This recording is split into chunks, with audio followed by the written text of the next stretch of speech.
Hello! It's episode 2 of this fun little series that is basically just a glorified test. And I'm not gonna be the only one here today. Yeah, let's switch over that. We're gonna have my good friend and Twitch moderator, General Mario. So, yeah, I'll just call him on Discord.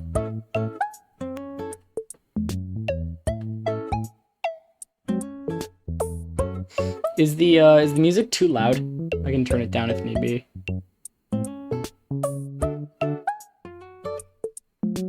Hello, Perry.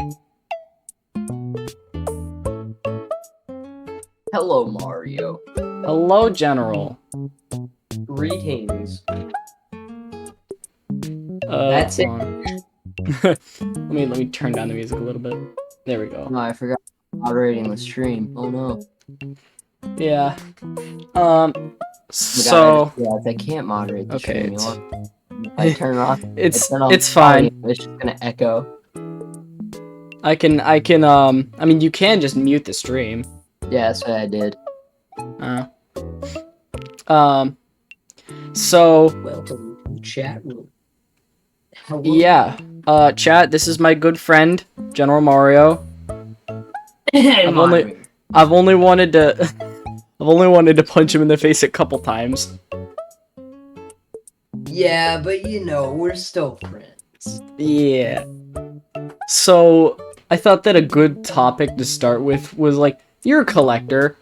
What's it like having to constantly make sure that you have everything? Your wallet wants to die. That's all I can really say. Like, so, as you know, Nintendo announced Switch OLED model. And not only that, but they announced Mario Party Superstars. And so Mario Party Superstars, not only is it a Mario game, so I have to collect it, but I was a huge fan of the N64 Mario Party games.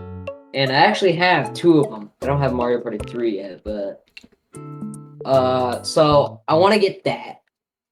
And not only that, but I have to buy the Switch OLED model. But before that, I already had my, like, Christmas and all my birthday stuff and all that. I already had all that marked down on what I wanted. So, I'm conflicted because because if I got the Switch OLED model and Mario Party Superstars, that'd be my whole Christmas. And that sucks. For my birthday, I want to get older games, but then again, like, what games do we have coming out? I know we have Mario Party Superstars, and then I believe we have others, but I don't know. We have WarioWare, I think. Yeah, WarioWare. That one's gonna be really fun.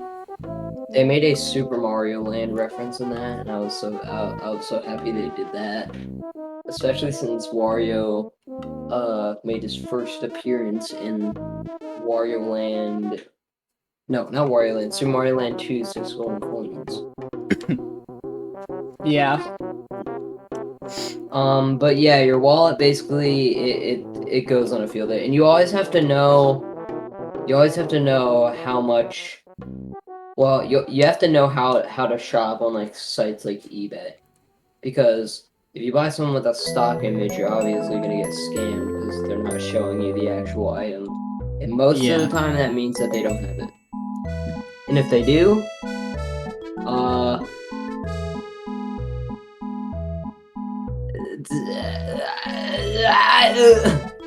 So yeah, basically the bottom line is your wallet's gonna hate you, and you're gonna like, you're basically just gonna be, yeah, broke. Your wallet's gonna hate you, and it's gonna take months. You better hope to God you have a big room, because like, I wish I could show, but I can't. But so in my room right now, picture this. So my room is a square, and on the right corner, on the right bottom corner, there's my door. On the top left corner, there's my computer. And then in the middle of the top of the room, there is a shelf with my TV on top. And there's 9 cubicles in that shelf, right? And I have my Wii U, my N64, GameCube, Wii, and all like the DS's and stuff, and the rest of all my boxes. So did you get like the 3DS and the 3DS XL? Yeah. And like the DS and the DS Lite and the DSi and the whatever. DS Lite, DSi, and all that. I got that just like when I was a kid, because me and my brothers, I don't know, we always kept up to date, you could say. I know I had a Game Boy Advance SP, but I'm pretty sure it's not even official. I have a Game Boy Color, which I know is official, and then a Game Boy Advance, which actually has the box with it, so that's cool. one thing is that I really wanted to get an SNES, but that's kind of out the window because Switch OLED came out. And if I wasn't a Nintendo collector, I probably wouldn't have gotten it. I probably would have like said, nah, screw that. I ain't paying $300 for that. Yeah, because like, just for like $20, you can get a giant library of SNES games on the Switch. Yeah. And it contains most of, if not all, the good ones. Yeah, and then like Switch OLED, it doesn't even have 1080p like when it's in handheld, I think. And it doesn't have what's it called? Like yeah, it's a wider screen, but it's not too bit wide. And the only reason I'm getting it is because I'm a collector, and also I can put the Nintendo Switch down in my living room so I can actually play games on like the TV because we have a 4K TV, and I want to like if I play Switch on that TV, it looks crisp as hell. But but then I'd have to put on. Hold on one sec. I'll be right back. I gotta go. Okay then. I have that sort of problem as well. Like, I could get the Switch, like the new Switch model, but like I'm back. Sorry. Like I could put my Switch downstairs because our TV is like pretty big, but the thing is, if I play like Mario Odyssey on my monitor, like my second monitor, it looks crisp as hell and I love it. But then if I play it on our TV downstairs, it actually looks like it almost drops in quality. Cause like I don't think that TV is 4K, so it just kind of looks scrunched on the bigger screen. The problem with me playing on my computer is that I have headphones plugged in my computer because I don't want, everybody hearing stuff. But the problem with that is if I put my Nintendo Switch into the dock and I play on PC, if I play on my second monitor, I can't hear the audio because the audio comes out of the Switch. So I'd have to take out my headphones and I'd have to put them into the Nintendo Switch just so I could hear it.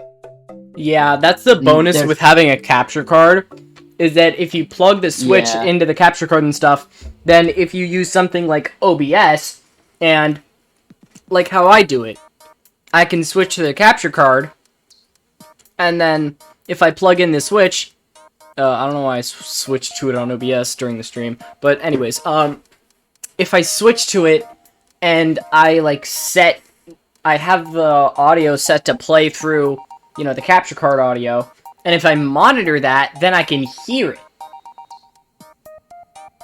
it. Oh yeah, by the way, Perry, to answer your question, my Game Boy Advance is the indigo one, because I thought that was my favorite color, so I wanted to get that one, and my retro gaming store happened to have that in the box, so I was like, yeah, I'm getting that. And since I am getting the OLED model for Switch, I am going to get the white variant. Why? Because I want it to look different from my Nintendo Switch. Because, like, I want to be able to tell. Like, obviously I'll be able to tell. But, So, yeah. Another thing is, I just want the Switch OLED because I want it. Like... Yeah. I know that sounds like... I know it's a waste of money, but I just want it for some reason. I could get it, but, like, why? I already have a Switch and it works perfectly fine. Yeah.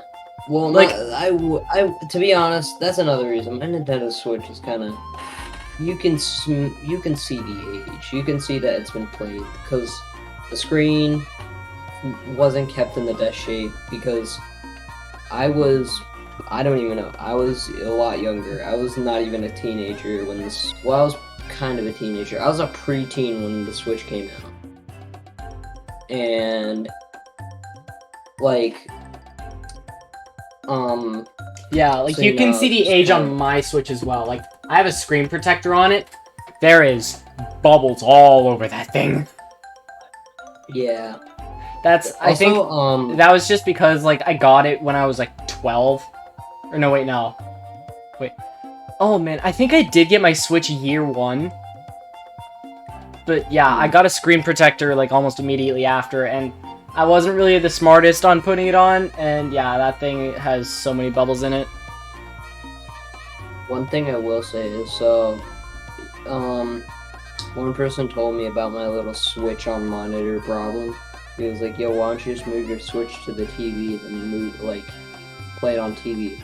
Well, the problem with that is that one, I don't have a capture card, but even if I did, my TV I got when the GameCube was still around. So when I put GameCube games on it, it runs like the GameCube games look beautiful because it's meant for that pixel resolution.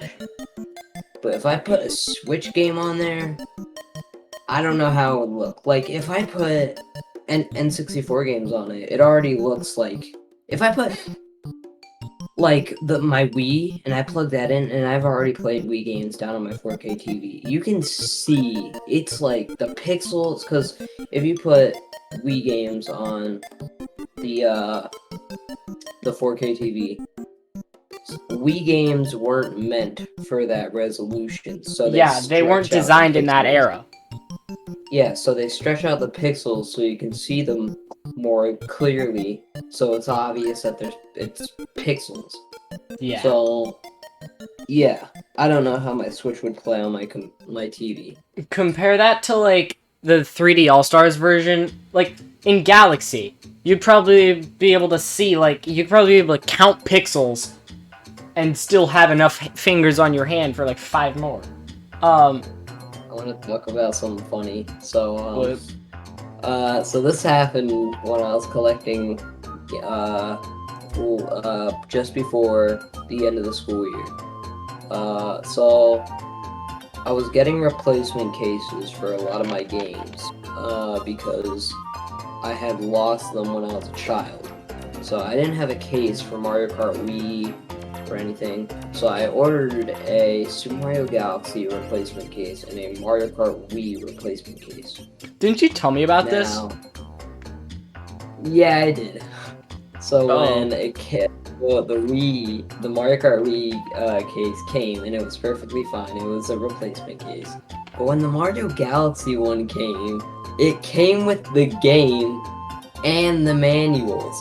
So I got a free copy of Mario Kart. No, I got a free copy for Mario Galaxy for $20. That's I don't damn know cheap. if that was a mistake. I don't know if that was a mistake on their part or something, but like that was actually really lucky for you. Yeah. So I haven't even touched that disc yet, though. I haven't put it in the Wii U or anything. And yes, I use my Wii U because then I can play Wii and Wii U games easily. That's another thing. My Wii U gamepads are terrible. But I'm not gonna replace it because number one, it's the Wii U, and number two, I'm not gonna buy a whole new console just to get a new screen. Yeah. Yeah, that I could just clean it off. One thing I hate about N64 cartridges, though, is my Mario Party cartridge, the bottoms where you stick it into the console, it's so dirty that I have to take the cartridge out, I have to blow on it, put it back in, turn it on, then it won't work, and then I have to take it out, blow on it again, put it back in, and then yeah, it's a whole mess. So I don't really play Mario Party anymore. I play Mario Party 2. Yeah. Also, another thing that happened in my collecting type adventure is, so I was at my retro gaming store and they had Mario Party 4 and they had Mario Party 7. I had previously played Mario Party 7 on an emulator, which I'll get to talk about emulators in a few minutes.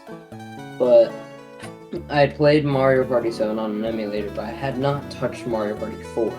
So I was like, you know what, I'm gonna go get Mario Party 4 and test it out. The only thing I remember Mario Party 4 was the opening cutscene, which I don't know what they were thinking when they animated that.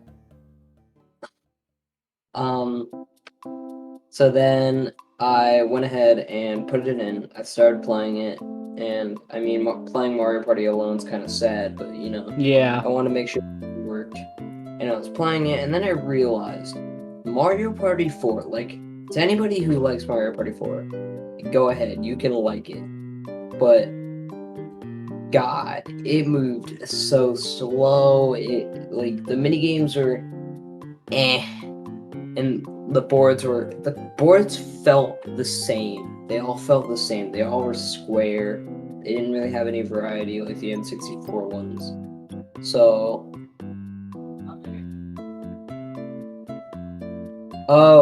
Perry. So yeah, that's another thing. I make custom plushes, and I only did that because I fractured my hip, and the only plushes I made was Fawful, Starlo, Cooper from Paper Mario, Lackluster from Paper Mario, Mr. L, and I was gonna make Bombette, but I stopped midway because making circles is really hard. So yeah. That was put an end to.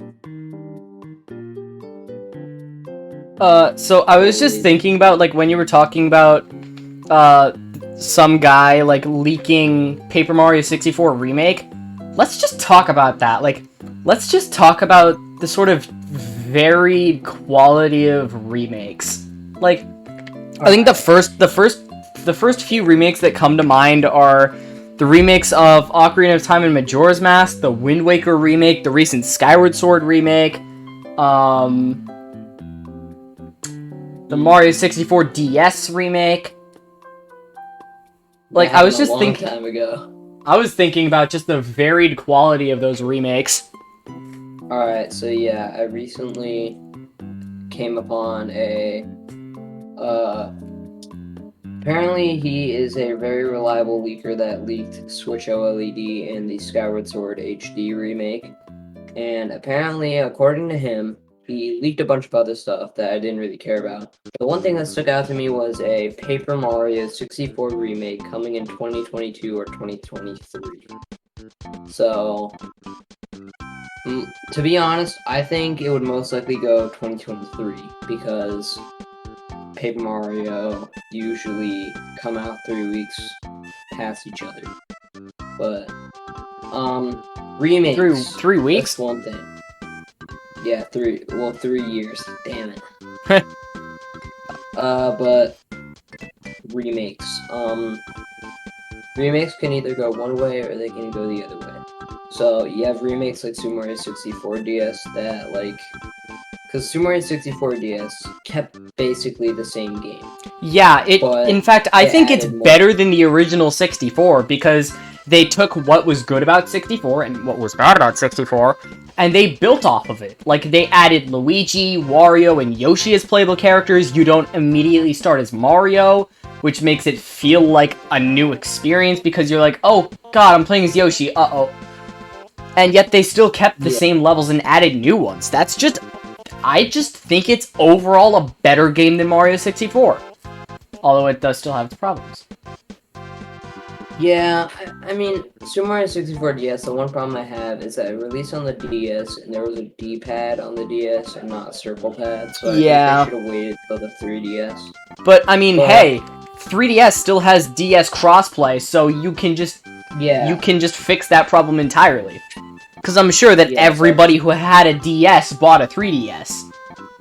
Yeah, I mean, unless you were, like, didn't want to play the new games. But, yeah. Also, what was the point of the whole touchscreen movement thing? I don't know, but apparently people adapted to that. Like, how? People actually played the game that like that.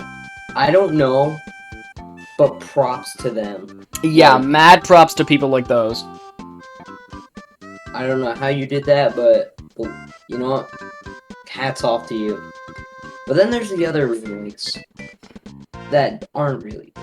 Yeah. Like Ocarina of Time HD. I played that. I didn't play Majora's Mask HD. I've never even played Majora's Mask. Don't bash me. From what I've seen, it's an amazing game. I can't bash you at all because I haven't even played any of those. Ocarina of Time HD and the original Ocarina of Time are...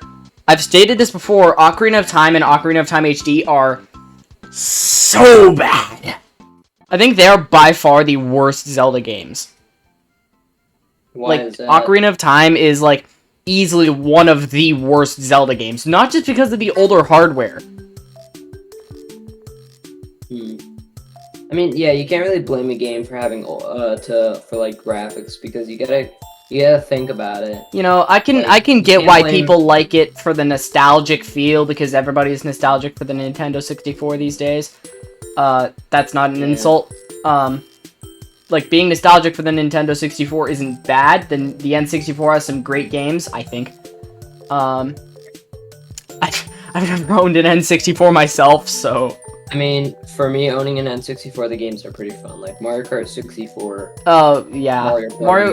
Mario Kart 64, the Mario parties. Yeah. Especially when you play Battle Mode on Mario Kart 64. It's really fun. But, like... And I recently played Yoshi's Story, and that game makes me feel all happy inside. For some reason. I've never actually played Yoshi's Story. I think I played Yoshi's... I think I played Yoshi's New Island before I played the original Yoshi's Island.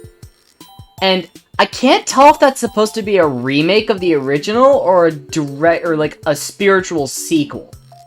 Yeah, I don't know, because they say that, like, at the end of Super Mario World 2 Yoshi's Island, they say that, like, according to Yoshi's New Island, that was the wrong house, and they have to go to a new one.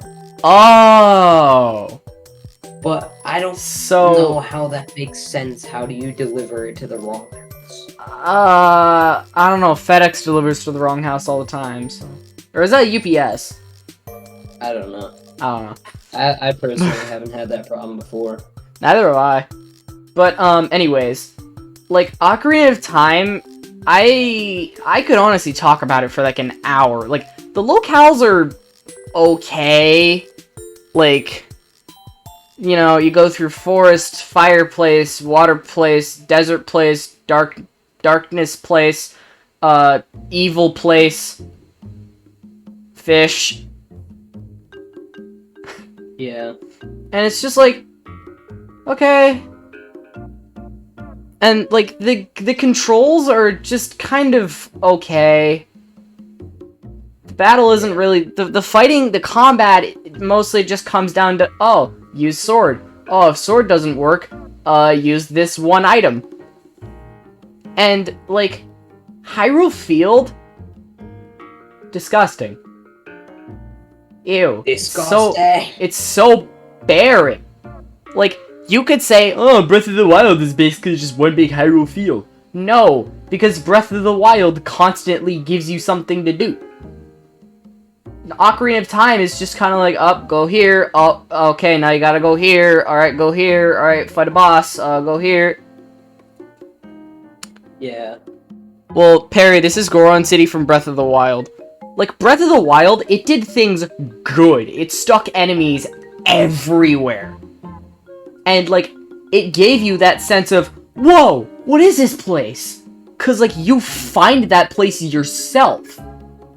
In Breath of the Wild, you're just set free to do whatever the hell.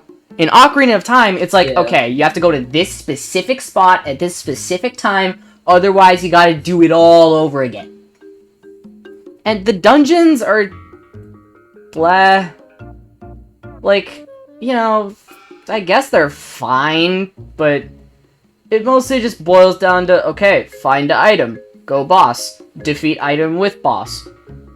Never mind, flip that around. Defeat boss with item. Done. Yeah.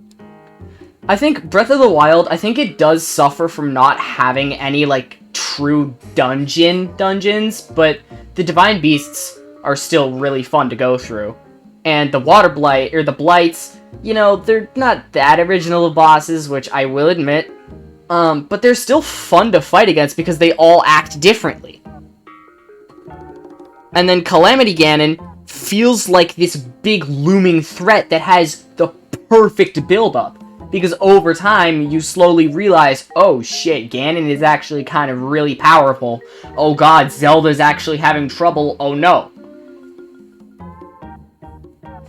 And, you know, once you get to the final battle, especially if you have the Master Sword, which, that's so good that you aren't forced to get the Master Sword. It can give you this sense of, wow, I really adventured to get this sword, huh? And I will admit it's not the best weapon in the game, but still, when you get to Calamity Ganon, if you have the Master Sword with you, Link takes it out of its sheath and like swings it to the side and it glows. That's a really cool detail. And if you don't have the Master Sword, he's just kind of like, oh boy, here we go. And the fight is just really fun. Here we go again. Ah, shit, here we go again. And the fight is just really fun because Calamity Ganon takes the Blights and he mixes up their attacks while also... Oh god. Excuse me. While also introducing new ones. That's a good final boss. Taking things that you know, using them again, but not too much, and then adding in new things. Yeah. And meanwhile, Ocarina of Time is like, yup, it's a thing. Curious to see how Breath of the Wild 2 turns out, because yeah, dang, we haven't gotten anything on that yet. That's looking amazing so far. Teaser. Yeah, I'm genuinely interested about Link's new abilities. Like, he looked like he did a Splatoon. Like, he went through that ground, like, he was like... Oh boy, he did a Splatoon. But, like, I guess, like, the Splatoon 3 and... Yo, Splatoon 3 and Breath of the Wild collab. Yo! Plot twist at the same game. Oh my god. That's why we haven't gotten anything on both of them yet. Yeah. Splatoon 3 is also looking very fun. Like, you know, it's more Splatoon, but thank God they're changing the locale drastically. Like, I like what it looks like because that's what Team Chaos did. That was because of Final Fest. Well, yeah. Final, in quotes, Fest. So many people made bus memes off of that trailer, the Splatoon 3. Wait, bus memes? Random people. Yeah, so you know how like the Inkling's sitting on the subway thing? Yeah. Whatever. Yeah, so many people put like added characters, like someone put Bobby from Origami King. I think some dude put Shrek in there, I don't know. Of course. Yeah, it was amazing. Oh my god. But actually, I want to talk about one thing, and that's the discussion whether Super Mario Sunshine is a hard game or not. Honestly, God, like Super Mario Sunshine, it's not hard. At least from when I've played it. I don't know if you've never played it or really any Mario games before. I think it could be kind of awkward to get used to, but it is by far not a hard game at all. The only levels I think are hard are the pachinko machine, because I don't know what... Oh my god, I hate the pachinko machine. But also the tall grass, which I prefer to never do that whenever I do it. I do the pachinko machine, well at least I try. But another thing is, people say that the voice acting is stupid, and I can agree. The voice acting is kind of... good. Mario! How dare you crash my family vacation! Yeah, it's just... Bowser just isn't good. But the rest of the characters are great. They're fantastic. Like, yeah, and Peach also... sounds like Peach. Toad's voice is just perfect. Like, if anyone Master says Mario. otherwise... die. I think What's this icky paint like? Go! What does Toad sound like? Hold on. Like, and then, Hold on. Bowser Jr. I think his voice sounds perfect. Yeah. And story is amazing. Like, Bowser Jr. being... First of all, Bowser's not really the main villain. Like, yeah, he shows at the end, but he's not really the main villain. But Bowser Jr.'s plan is so perfect. Alright, Okay, so... Super Mario Sunshine, Toad voice clips. like, Bowser Jr. literally pollutes the entire island of Isle Delfino. Then, after that, he frames Mario by using the paintbrush to look like Mario, so he Toads. basically just frames Mario. Mario arrives on Isle Delfino, he gets framed for the crime, goes to prison. Yeah, this was back when, Nintendo was risky with their IPs. So Mario goes to That's court. the Home Depot, not... He gets sentenced to community service to clean the entire island, and until then he isn't allowed to leave. And that's what he has to do, and that's why he's stuck there. So he basically has to save a polluting island and then clear his name by, catching Shadow Mario. Grand Theft Mario. Yeah. So, I think the story is amazing because Mario literally goes to prison. Like, when's the next time you're gonna see that? Never, because Nintendo ain't risky like that anymore. Mm-hmm. For some reason, why did they send their characters to jail so much in the GameCube era? Like, Link goes to jail in Wind Waker if he gets caught in Forsaken Fortress. Mario goes to jail in Sunshine. Does Kirby ever go to jail in any of the... Wait, was there even a main series Kirby game on the GameCube? I don't think so. There was Kirby Air Ride, but...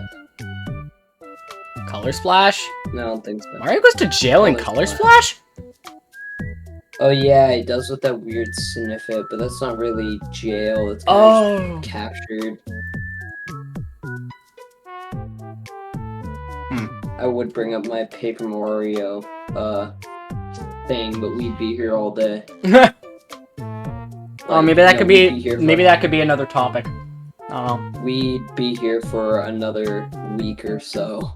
I just remembered that we were initially talking about remakes, and now we're just on to Mario going to jail.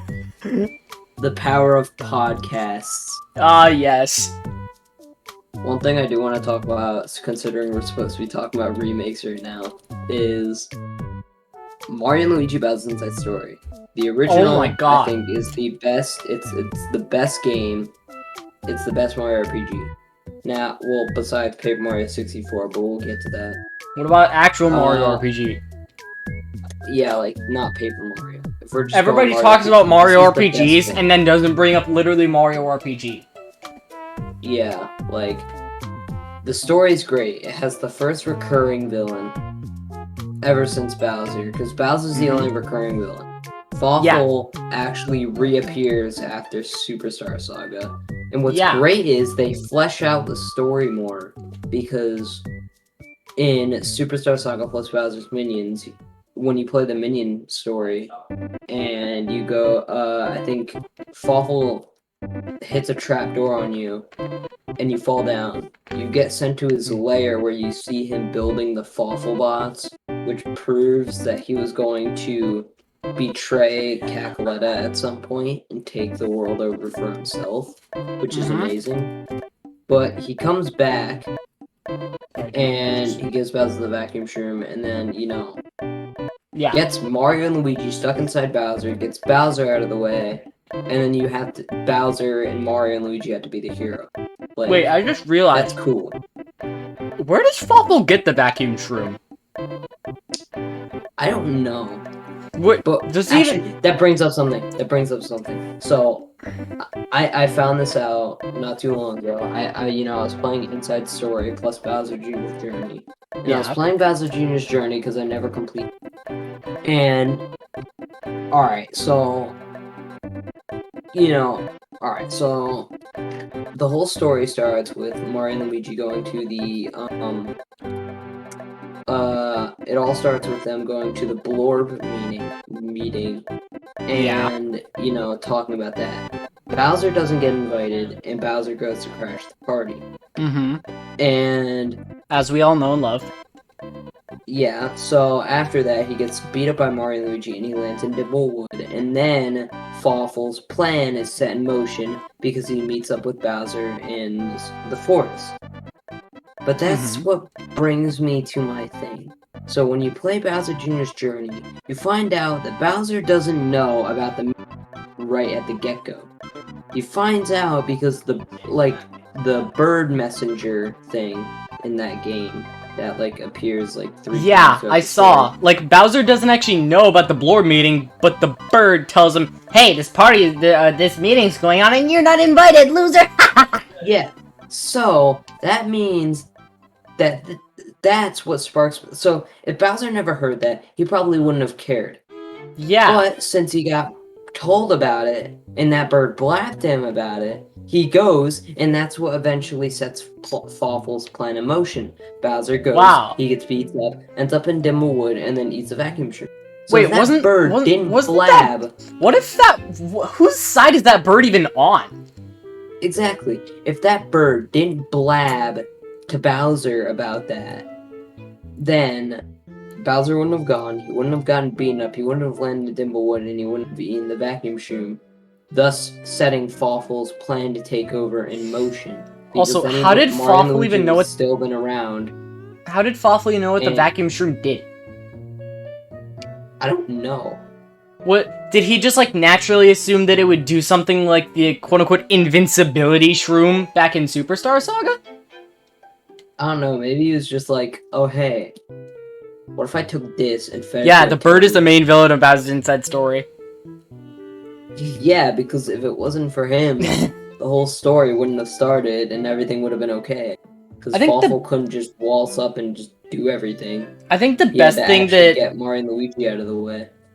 I think the best thing that, Bowser's Minion / Bowser Jr.'s journey did was it kind of added a little bit of backstory to the stories of both Superstar Saga and Bowser's Inside Story. Although overall those modes were kind of eh. Yeah, because Bowser's Minions talks about how Bowser ended up with Popple. And... Wait, it does? Yeah. Basically, I think Bowser got hit in the head by one of Bowser's minions, like one of the main characters from the story. And then he falls into Hoo Hoo Village. And he, you know, gets amnesia. He doesn't know who the hell he is. And then that's when Popple is robbing a store and runs into him. So Bowser decides to help him. And then... He did it Bobby before Bobby was Bobby. Yeah, he's basically Bobby before Bobby was Bobby. And then they become Popple and Rookie. Also, technically, according to Paper Jam, it's canonical that Mario and Luigi occurs in the same universe as Paper Mario. Yeah. And yet after Paper Jam, they never bring it up again. I like to think that sucks. I like to think that that's where they got the whole like paper characters have white outlines thing. Cause like Sticker Star characters didn't have white outlines. Paper Jam happens, that's the same book from Sticker Star, so then I naturally assume those are the same characters from Sticker Star. Yeah, and then Color Splash, so they could show that the characters were paper. They come back into their book, go into Color Splash, all the characters have white outlines.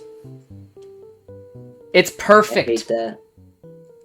Modern Paper Mario. Like, hold on, I'm gonna search up when Sticker Star came out, when Paper Jam came out, and then when Color Splash came out. Sticker Star came out in 2012. Color Splash came out in 2016, and Paper Jam came out, I believe, between then. Paper Jam release date. December 3rd, 2015. So, yeah. They did happen. Paper Jam did happen in between Sticker Star and Color Splash. That makes sense. Yeah. Like, it's, I don't know. I hate modern Paper Mario, but I'm not gonna get into it.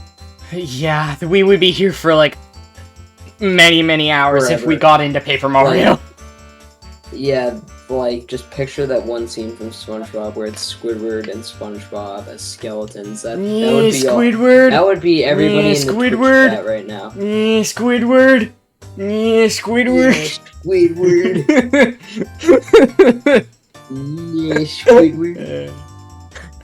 I remember we like spammed a Discord server with that the one time. Oh yeah, I remember that. Honestly though, like, at this point I have classified Paper Mario into 2 parts, which being Mario's story and then Paper Mario. But what's cool about this is, well, it's not cool actually. It's kind of nerve-wracking, at least for me, since I'm a fan of the first 3 installments.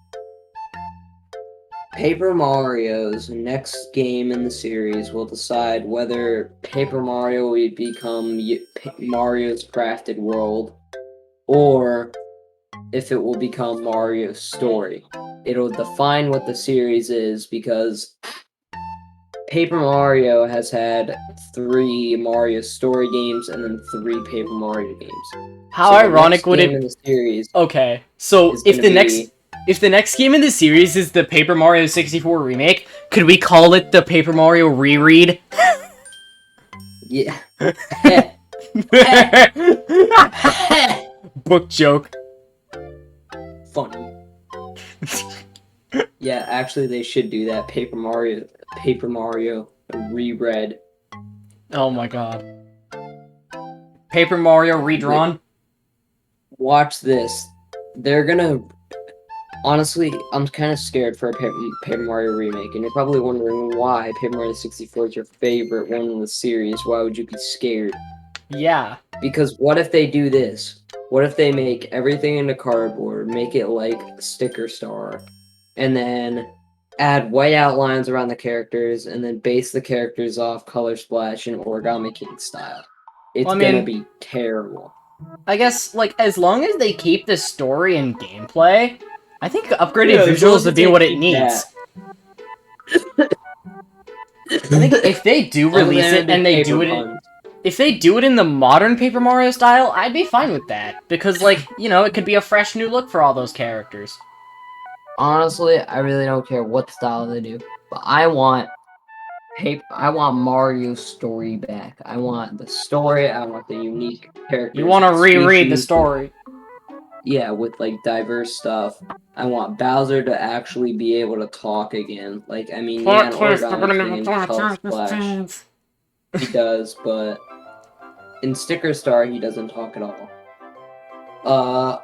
Kammy Koopa can finally live again. Plot twist, they're gonna make all the characters toads. Don't you dare. If they do that, I am going to strangle It's a the return intelligence of system. Toad.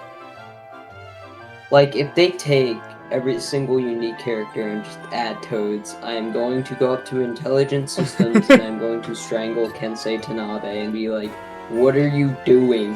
What? You're ruining it. You're corrupting a great story. You Oh already my screwed God. over the series. Don't screw over this game, too. Like, come on. It's me, Toad, and my brother Toad. it's Super me, Toad, Toad my brother Mario. It's Paper Toad. Paper Toad, the Origami Toady. Paper Toad, the Origami Toad. Okay, honestly, in Origami King, I'm surprised they didn't actually just, like, make origami toads.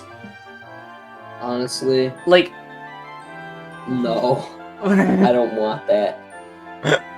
Like, they could have at least folded one into an origami toad.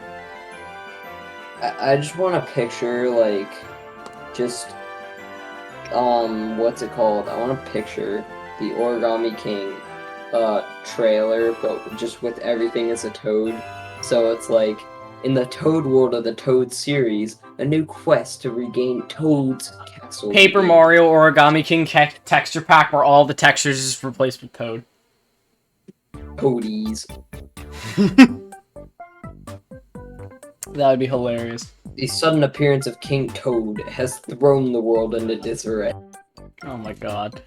Okay, Mario Odyssey music just came on, and I'm like, man, what are all the what 3D Mario games compared to others are like inherently good?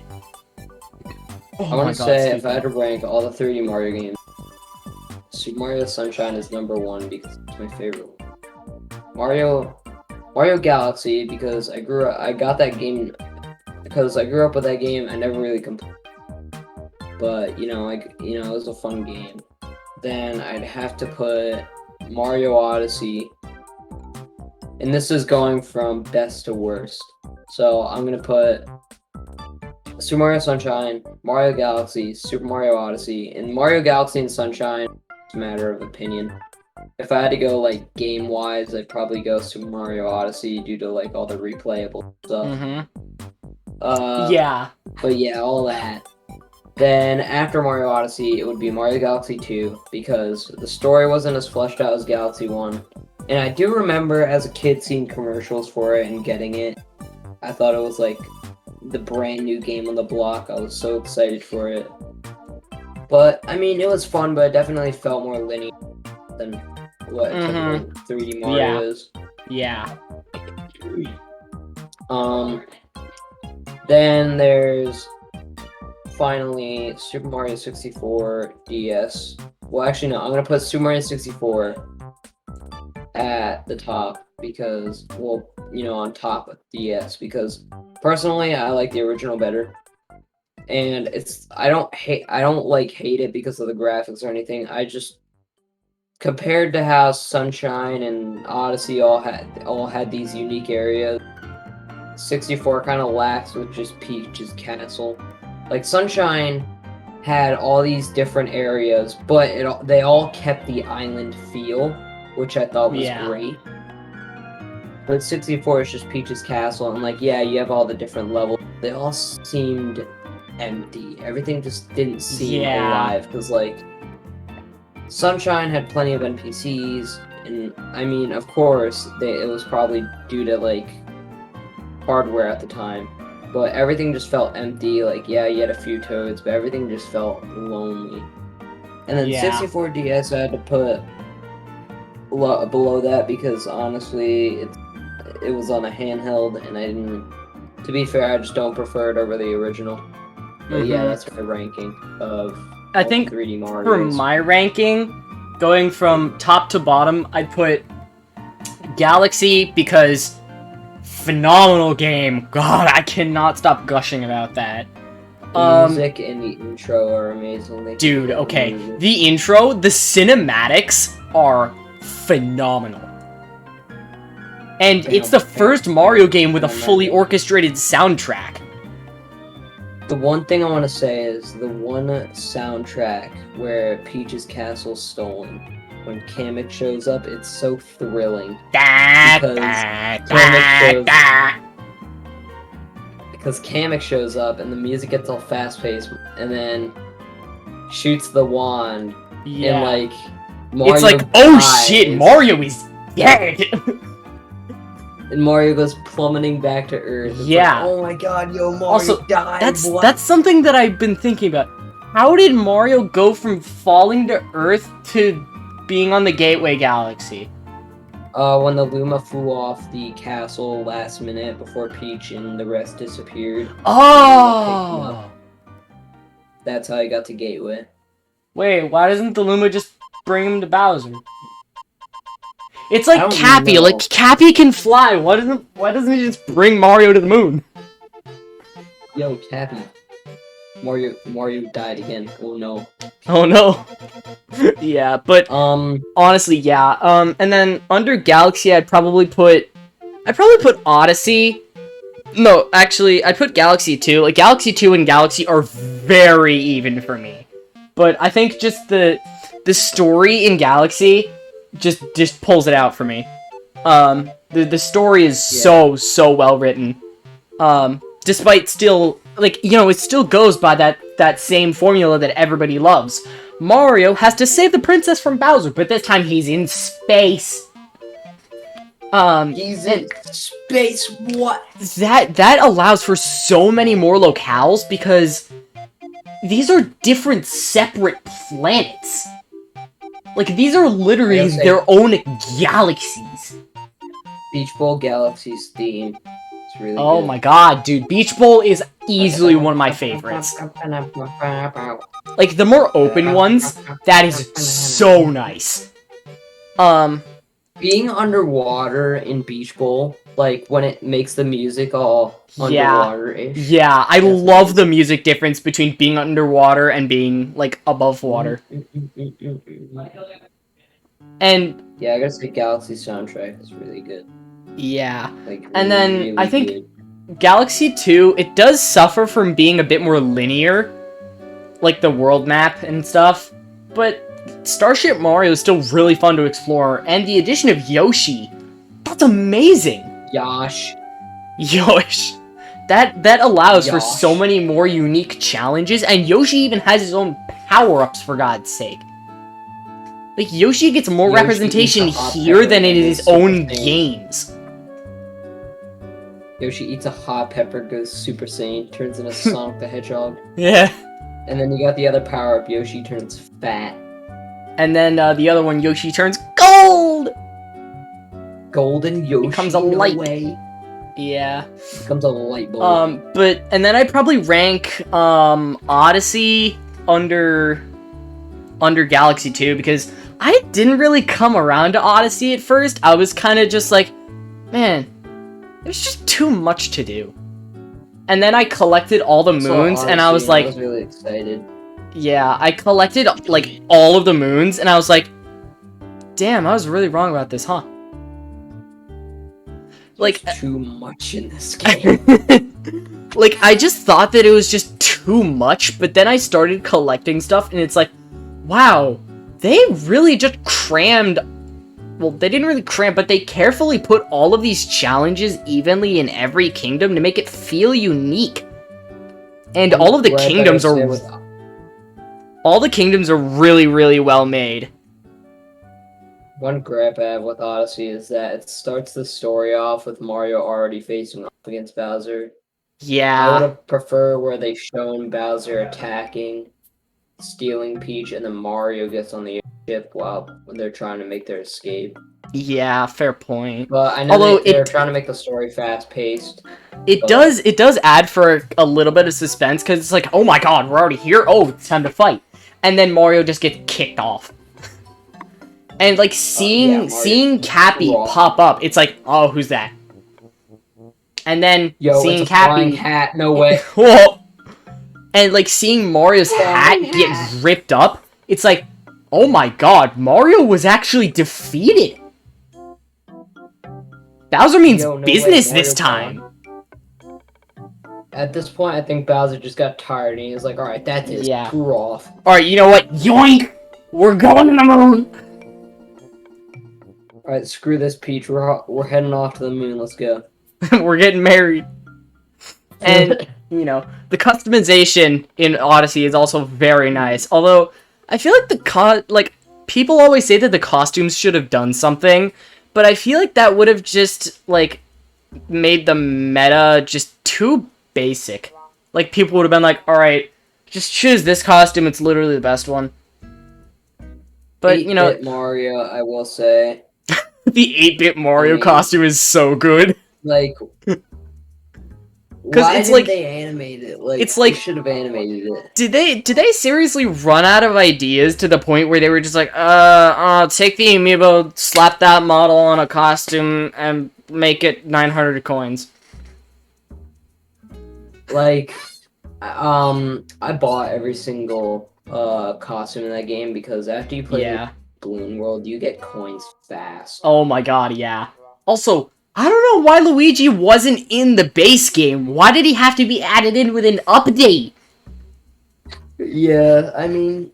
Justice for Luigi. Like, I mean, in Sunshine, yeah, he doesn't appear, but I mean... Yeah, he's off Luigi... doing Luigi's Mansion. It made Oh, sense. yeah, fair point. He already had his own game.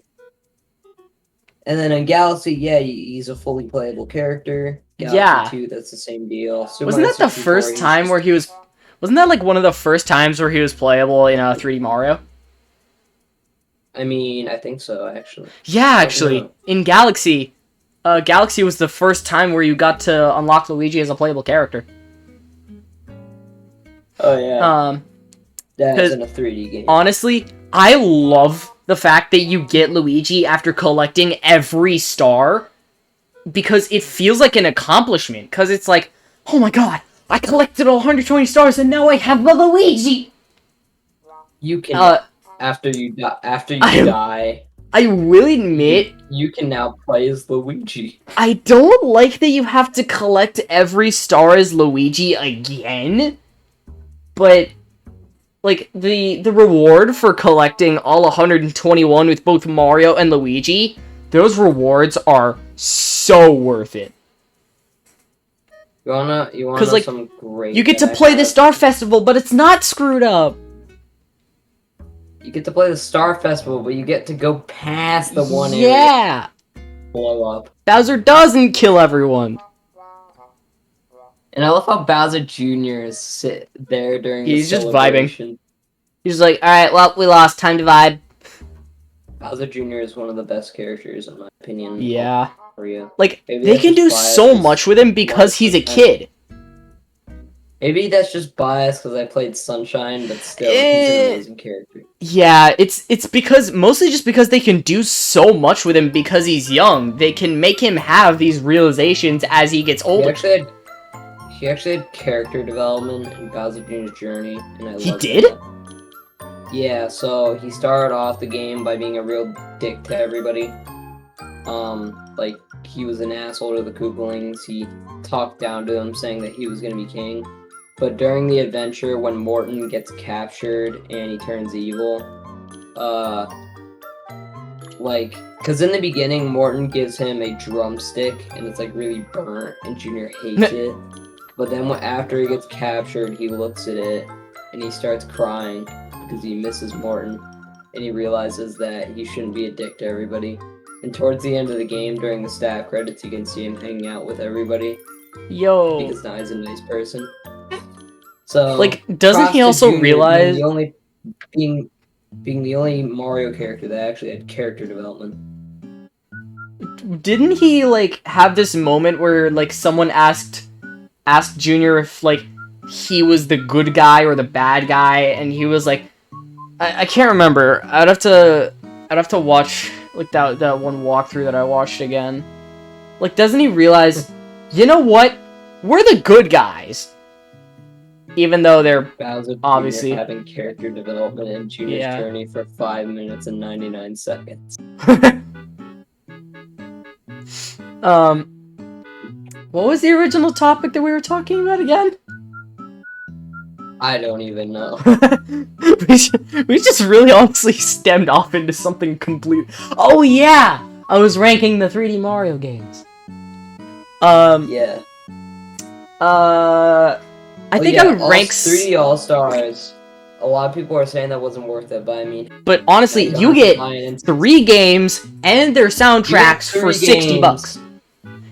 You get 3 games that all originally cost $60. Yeah, you get basically $20 per game. Actually, no, it's actually only about like $15 per game because the other 15 goes into getting all 3 soundtracks.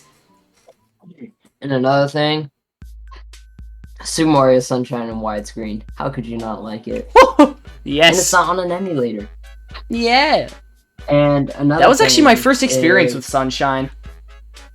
Another thing is that Super Mario 3D All-Stars, now you don't have to buy an entire console just to play the games. Like, yeah, fair point. Emulator. And actually, you know what? I'm gonna stop doing it now. Let's talk about emulators and why they're bad.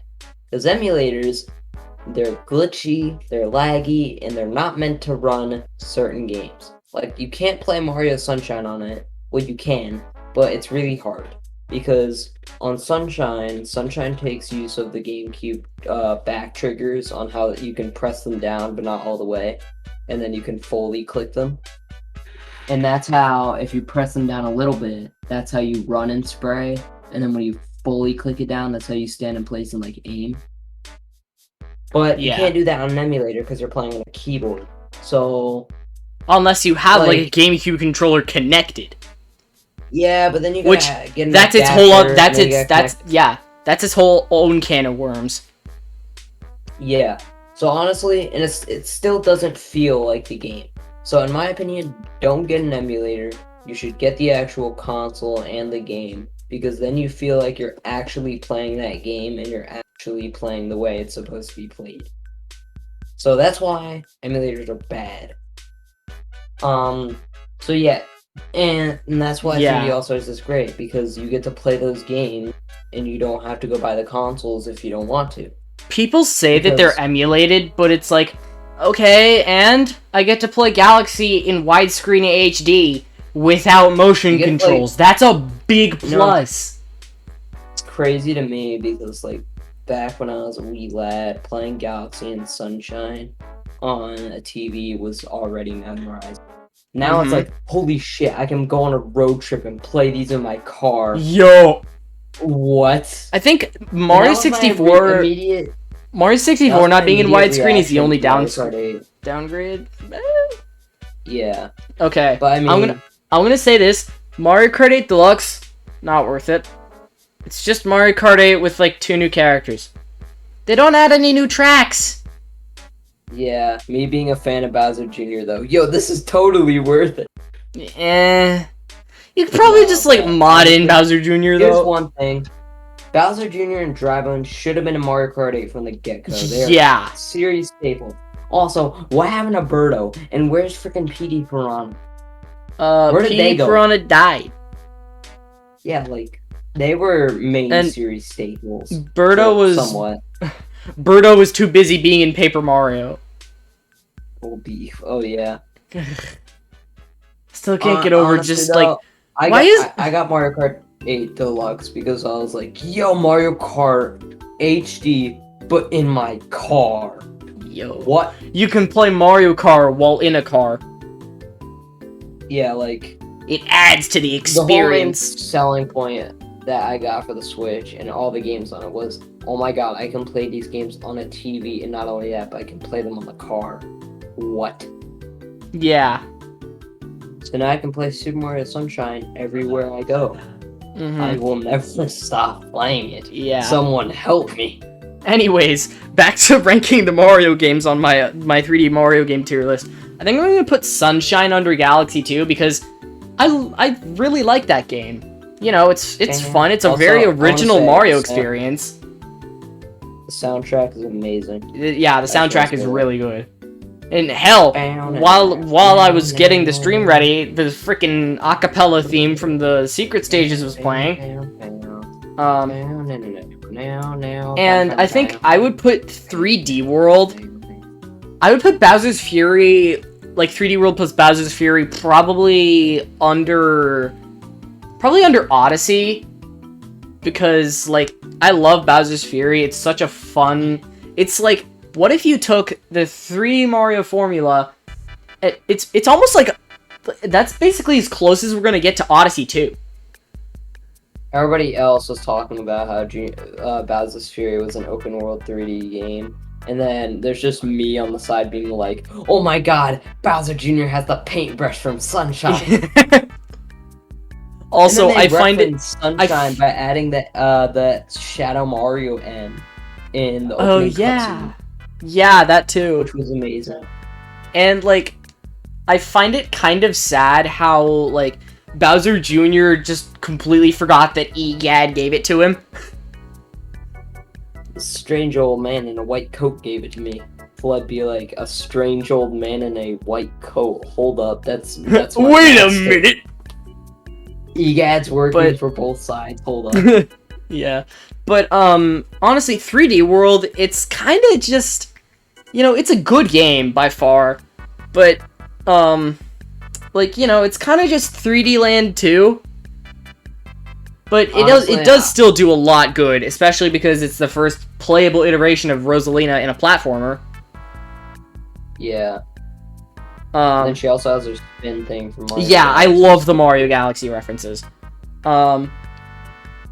And like, I think I would probably put 3D Land under 3D World, because 3D Land, damn 3D good. Land, It's a good spin on the original formula.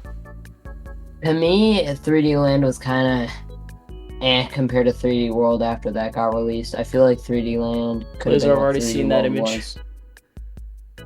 Yeah, 3D Land could definitely use a bit more, but hey, you get to play as Luigi, so. I want to find something. I know it's here. But yeah, I think I would definitely rate 64 DS over 64. 64 is in last place for me because I could be here for like an hour listing why I dislike it greatly. But 64 DS it was not only, I think, one of my first 3D Mario games.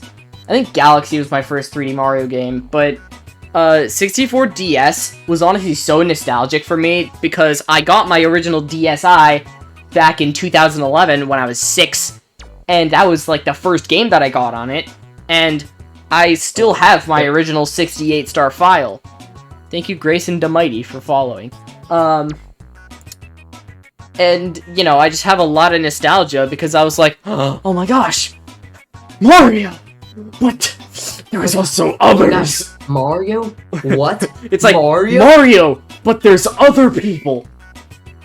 And, you know, Mario, I have immense nostalgia for the game. But it does still have its problems, but I do like the additions. Like, being able to go against the Goomba King, which I don't think had appeared since, like, Paper Mario 64. What?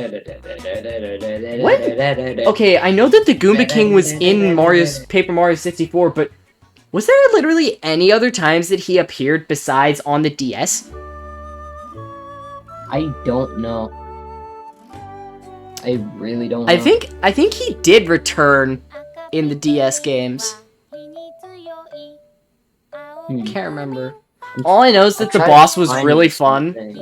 But, like, the boss was really fun because you got to play as Yoshi, and you had to, like, lick up his Goombas and just be like, wah! Die. And the fact that you have to unlock Mario and Luigi and Wario, you don't just immediately have them, that's a good way of doing it. Although, I do feel like they were gonna do something with that white door, but they just didn't. It's kind of unfortunate. I'm trying to find something. I know I've seen it before, but I can't, like... What is this I music? had it before, but now I can't find it. But basically, there's the Super Mario Sunshine poster. But so way back when I was a wee lad, I owned the poster, and it was a Super Mario. It was from like 2006 Mario. And Yeah. that poster included literally every game it was honestly, I think it was the perfect poster for Mario because it displays all the golden age. So basically, I have it as my computer desktop still, but I mean it's got crap all over it, so I can't really screenshot it. Oh my gosh, I just remembered when I used to be like heavily into Skylanders, I had a poster that had a bunch of Skylanders on it. Yeah, I had the Skylanders portal and everything. Everybody was obsessed with those. Man, okay, can we just talk about how great the Skylanders games were in gameplay, but they were kind of meh in story?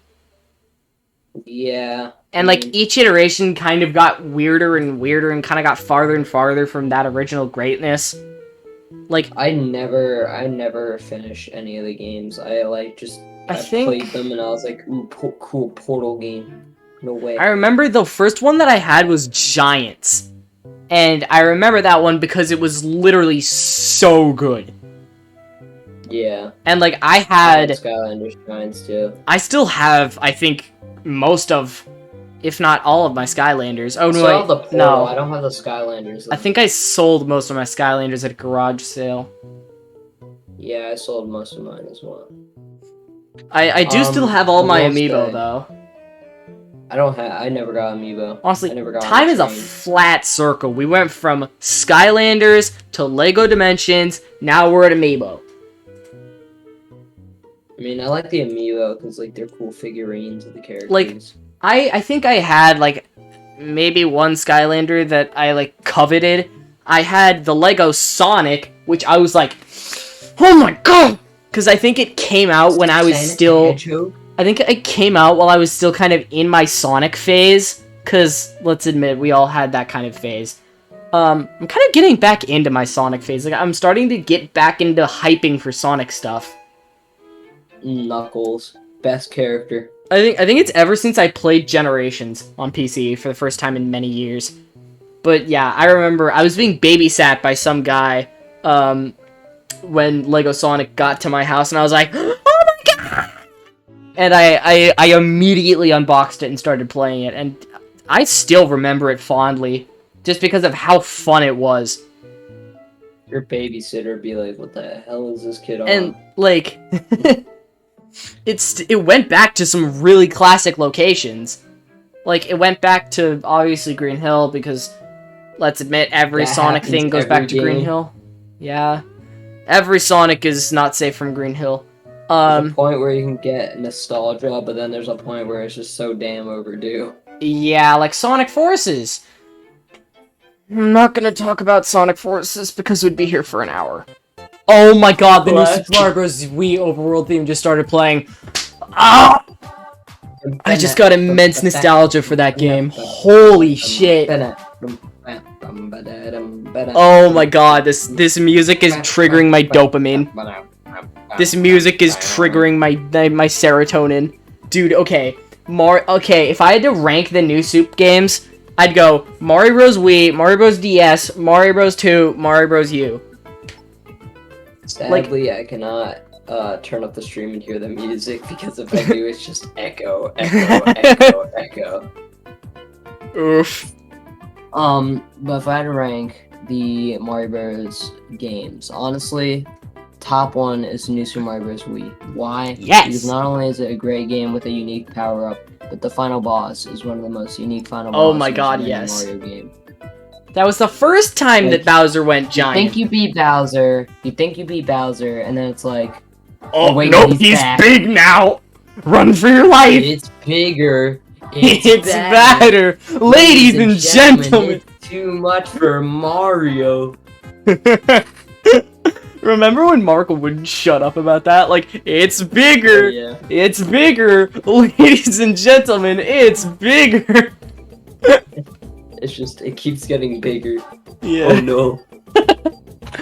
Like, New Super Mario Bros. DS, that was an amazing... Actually, that might have been my first DS game. I think it was my first DS Honestly, game. I gotta say, 2000 to 2010 was probably the best year for Mario, in my opinion. Yeah. And that the best poster years for that I Mario. have as my computer desktop proves it, because not only, so from what my poster shows, it shows Mario, of course, like right in the center. Mm-hmm. It's his 2006 artwork. And then it shows Mario Golf Toadstool, which is it's a great game, and I still prefer that over Mario Golf Super Rush. It's my favorite. Mm-hmm. It shows Mario and Luigi Bowser's Inside Story Mario, which was a great game. And that's another thing. This era was the best era because it was when most series were at their prime and Nintendo was still risky with their IPs. And then you got Mario Bros. 3 Mario, which that game is great. You have Pinball Mario represent here, and I love that console. Paper Mario 1000-Year Door render of a couple renders of Mario Bros. 3 Mario. Super Mario Sunshine, great game. Mario Kart Double Dash, and then Mario Power Tennis, which is, I will say, the best Mario sports game in my opinion. And honestly, it's just the perfect poster in my opinion. I Because just I got remembered... it when I was a kid. You mentioned Mario Golf, and I remembered this one image of Bowser that was found from a Nintendo Power Manual, and it's like... Hold on, let me just... Bowser's just like, ball! No, wait, hold on. Put it so it does. Put it on the Twitch stream. Put it so you can't see the ball. Like, move the image down so you can't see the ball. And then it looks like he's saying, oh no, Junior, the chain chomp, I stepped in chain chomp shit again. Oh, this looks worse. Oh no. Junior, you dropped the gun. Oh no. I forgot. I was gonna say something, but then I forgot what I was going to say. Oh my god. But yeah, I think the reason that I rank New Super Mario Bros. Wii above New Super Mario Bros. DS was because DS, you know, it's that classic Mario formula. Hell yes! But, you know, it just kind of like, I don't know. But Wii, oh my god, that game is perfect. It added 4-player multiplayer, 2 new power-ups, freaking Yoshi. yeah, Yoshi came back, and the Koopalings came back. yeah. The Koopalings came back for the first time in like forever. It was the first Since time they Super came Mario back, not the Bros. 50th, not the 100th, the first. And then New Super Mario Bros. This 2 was back when they were supposed to fresh. yeah, This was back when they were fresh and new. yeah, not it's the Koopalings again. Overused. Yeah. That's But another thing. then- Mario Bros. Wii wasn't good because it was new and it was fresh. It was wasn't actually new. reused. It was actually new Super Mario Bros. Yeah, I Damn think it, it's fucking Mario. the again. original New Super Mario Bros. On the DS, it kind of feels like a sort of remake of the original game with new level designs. It sort of feels like that. But Yeah. New Super Mario Bros. Wii actually feels new. Like, this is a new Super Mario game. Like, this is completely Not new. only that, but it's a newer version of the original. And But then then New it's Super just Mario like- Bros. 2 came along, and it's like, would you like a coin? And then New Super Mario Bros. U came out, and everybody was, damn it, it's fucking Mario again. Ah, damn it! Campbell's, you made another Mario! Damn it, it's Mario again. Was that a Scott the Woz reference? Yeah, I think so. I think he said that once. I remember Oh. I played the Scott the Woz mod for Friday Night Funkin' on stream on Sunday, and I was like, damn, this is good. Like, Scott the Woz is honestly such a cool guy. His videos are hilarious. Comedy 100. But yeah, New Super Mario Bros. U just kind of feels like they took New Super Mario Bros. Wii and New Super Mario Bros. DS, and instead of adding them with each other, they subtracted them from each other. Or no, wait, no, Talk not about one thing though. like not New Super Mario Bros. DS, New Super Mario Bros. 2. Like they took Mario Wii, Mario 2, not the original, like New Super Mario Bros. Wii, New Super Mario Bros. 2, and instead of adding them together to make a better game, they subtracted them together to make a worse game. Honestly, New Super Mario Bros. They need to come out with something new. They can't just keep doing the same thing. Yeah, they can't keep releasing chicken noodle soup and expecting us to like it. Yeah, it's like the same thing. Grass, desert, ice. Maybe do something like Origami King where they had like single locales. I mean, it's still not Yeah. a good game, but I mean, you had Sandpaper Desert, you had Autumn Mountain. Yeah, Autumn Mountain was cool, and that led immediately into this big Japanese-themed theme park. That was cool. I never Shogun thought I'd be Studios defending is- Origami King. Honestly, Shogun Studios is my favorite spot, just because of how interesting it looks. I gotta give a nod. The only good thing in Origami King, or the only say, according to my judgment, is Sandpaper Desert. Why? Because the partner you get in that chapter, and yes, I'm calling them chapters, call me a boot. But, I don't care. I consider them chapters as well. like, the partner you get in that chapter, is probably the most unique toad you'll ever get.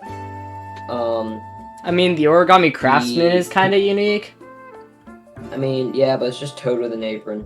Professor Toad's, like, actually, like, he's got unique stuff to him. Yeah. Um, And Professor, What I like, like about him is- Captain Teoid, whatever his name is. That- I don't know how to say it. Captain Captain Toad. Toad.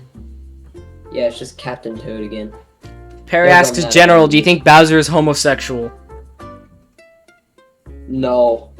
No. So long, gay Bowser! because He had a kid, so he obviously made But who did he have it with? From what Shigeru Miyamoto said, Bowser and Bowser's only biological son is Bowser Jr. Wait, wasn't there like this thing in an interview where like someone asked who Bowser Jr.'s mom is and Miyamoto anxiously points to himself? He pointed at himself and started smiling. That confirms he's gay. But yeah, later in another interview, he said, yeah, Bowser Jr. is the only biological son, and we don't know who the mother is yet. Hmm. So it's not Peach. Plot twist is All Bowsette. you weirdos with fan theories. People said that Bowsette was Bowser Jr.'s mom, and then it just makes me think, that's Bowser?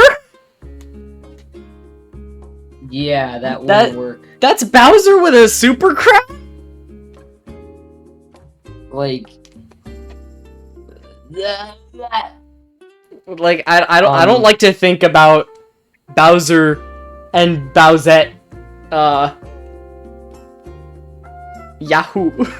yeah. I'm gonna get banned on Twitch for this.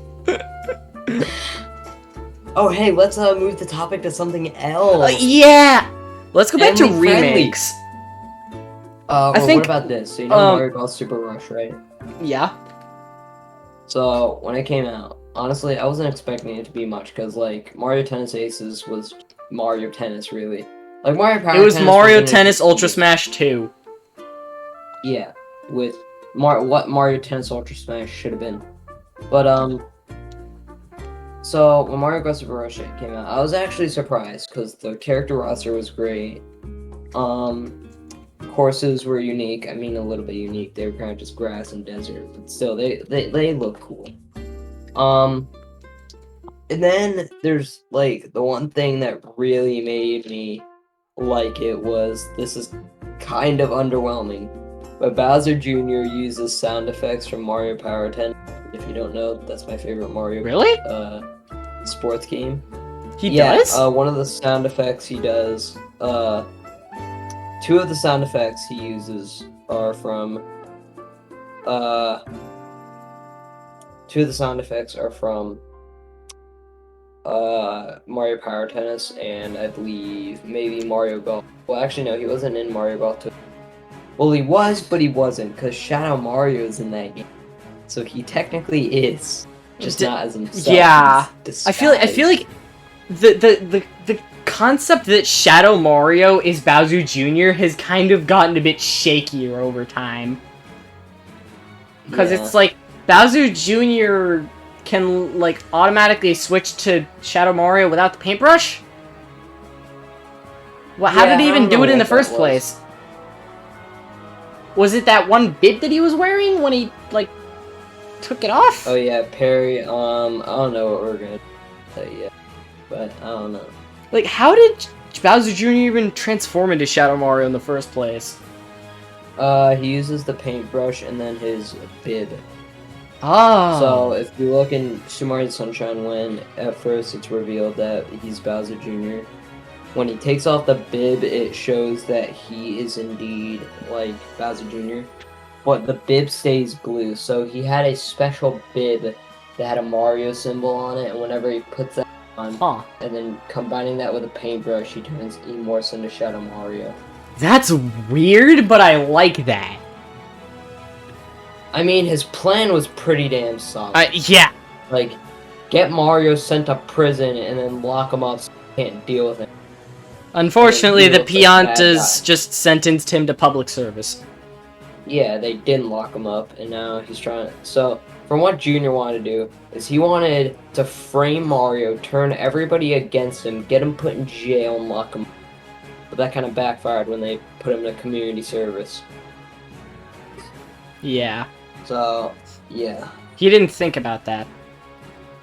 But, Yeah. I'm just thinking about, like, the differences between Skyward Sword HD... Like, the Skyward Sword HD remake recently came out, and I'm just thinking about... Did you get that? 'Cause No, I haven't gotten it yet. Mm. I played I a don't have little bit those of the games original yet. Skyward Sword before I had to give it back to my friend. But Rip. I'm just thinking about if that was, like, a worthy remake. Because, like, you know, Wind Waker got an HD remake, Twilight Princess got an HD remake, I think Ocarina of Time and remakes Majora's will Mask got an HD remake. I guess Skyward Sword was the only one left. I think remakes only are considered good when they update the graphics heavily, greatly, so they look way better. And, because when you have to update the graphics so it looks like that game belongs on that. Yeah. Then And- you have to add new content. I do Like, admit not that so much new content that like it changes the entire game, but content Yeah. so someone can have something new to play if they've already played the game. Yeah. I think the choice of putting fast travel between the sky and the ground being locked behind the Zelda Loftwing amiibo, that's a dumb decision. But Yeah, it's like You know. taking the cuts, like the story, like fast forwarding thing from the Mario and Luigi remakes and Dream Team, yeah. and just being like, oh yeah, you have to have a Mario amiibo. Yeah. Like, that's stupid. I think, like, overall, the fact that they, like, removed a bunch of tutorials and just honestly made it a bit more streamlined, that's a good decision. It made it so that the start doesn't seem too slow, but it still seems quick enough. Or, like, it's... I don't know. It still gives the player, like, enough time to get adjusted. And also the fact that Fi doesn't bug you as much, that's gonna be so good. Yeah. And the graphics look phenomenal. Looks like it runs in clean 60 FPS, which is great. Especially because for some reason most modern Nintendo games run at 30 instead of 60. Which, why? Yeah. But it definitely looks like a good game to pick up. Especially if you like the original. Yeah. And the fact that they changed the motion controls like Galaxy, they made it so that instead of being forced to use motion controls, you can use the stick. Or like in Galaxy, you can use a button. That's a very, very good decision considering Joy-Con drift. Well, actually, motion control could be preferable because Joy-Con drift, but that's still a great decision. Yeah. And I honestly liked the combat in the original. It gave all the enemies, like, a sense of, haha, I've got you! Because, like, it's satisfying to get an enemy when they're weak. Because, like, you slashed in the right spot or whatever. Yeah. I'm trying to think of other remakes that were, admittedly better than the originals. I think Wind Waker HD did quite a few things good. Like, they didn't make the Wind Waker... was for Wii U, right? Yeah. I haven't, actually. Yeah. They made the Wind Waker not mapped to a... Or, like, they made it so that you don't have to map the Wind Waker to a button to use it. Which, that's a very good quality of life improvement. And they added the Swift Sail in that version, which changes the direction of the wind wherever you're going, which makes it so much easier to get across the Great Sea. They did remove the Tingle Tuner for the Tingle Bottle, which was related to Miiverse, which is gone. RIP. Yeah, RIP Miiverse. That was like the best thing. I'm so glad that they brought that back in Splatoon 2 in like the same sort of way. Yeah. Because like I love just going into the plaza and seeing like random ass art that looks amazing. I'm like, how do you do this? And Wind Waker HD was honestly just a really good game. Wind Waker is just a really good game overall. The dungeons are all memorable and really great. The characters all seem like they belong in this world.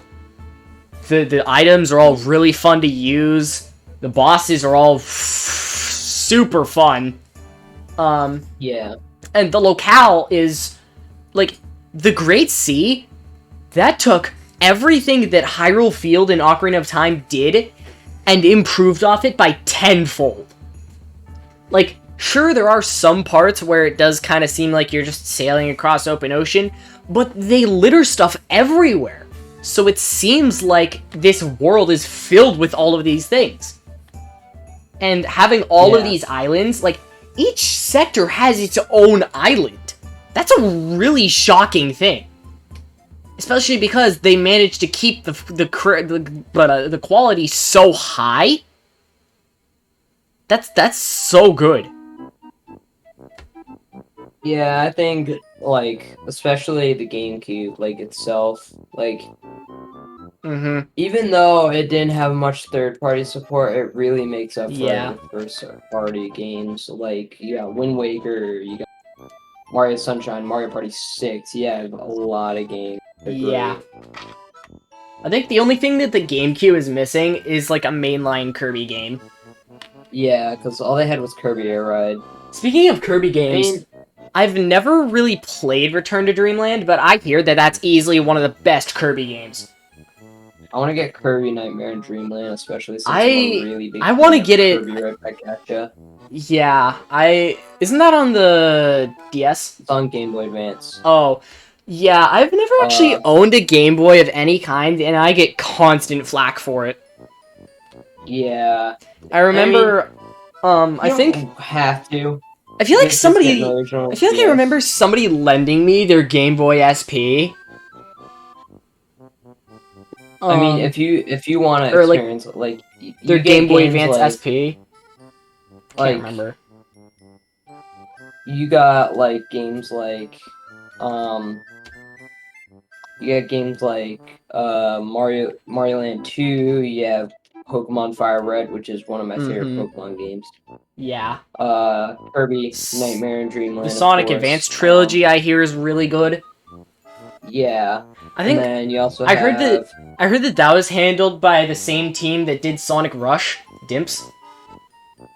And Yeah, I Sonic think so. Rush, I actually didn't know about Sonic Rush until recently, and I'm like, wow, this is where the boost formula originated from? Yeah. It's like, huh, what a good place for them to originate from, on the DS. Oh yeah. I get Kinda unrelated, constant but you see flack that? for... I get constant flack for not having played Sonic, like the Sonic Advance trilogy, the Sonic Rush trilogy, or Sonic Rush. To be honest, Games. I'm with you there. I haven't played much Sonic games. I haven't even played Sonic Adventure. I haven't played Sonic Adventure, or Adventure 2, or Adventure 2 Battle, or Unleashed, which I get constant pain for. To be honest, I haven't even played Sonic Generations. I saw it in a store once, but that was about it. Yeah, as you know, I've basically 100%ed Sonic Generations on PC. I remember when Sonic Generations came out. That was I mean I didn't really care for it, but I mean I saw it come out. And Actually, I was like, yeah, there's two I've Sonics now. played a little bit of Unleashed. At this one place when my parents would be gambling. I will say the only good thing about Sonic Forces is when Sonic says, "Wow, it's been generations since I've seen you." Yeah, that's a good joke. I won't go into Forces now because we would be here for another 5 years. But I've played quite a bit of Colors, all of Generations, and unfortunately, all of Forces. But I've never played, like, the original Adventure series. I never played 06, thankfully. Yes, Sonic 06. Sonic 06, more like Sonic 0 sucks. Hoo-hee-ha. Laugh. Laugh. Hoo-hee-ha-wee-ha-wee-ha-wee. Trying to think of, like, game series that I've never played much of, but I hear a lot about. I don't know. I can't think of any. We've run out of things to talk about. Oh No. no! We were talking about something. Okay, I swear. We've been jumping around topics so much, I can't remember the original topic that we were talking about. Honestly, I don't even think we had an original topic. We were talking about remakes, and then that was it. We just went off. Yeah. Yo, I have so these... according to that stream, we have been talking for about 1 minute 39. 1 hour, 39 minutes, 50 seconds. Wow. Wowza. I'm surprised my voice wasn't given out. Yeah. And then when it gives out, it just goes. Yeah. I sound like a lawnmower. Like, Yeah. No, I sound like a weed whacker.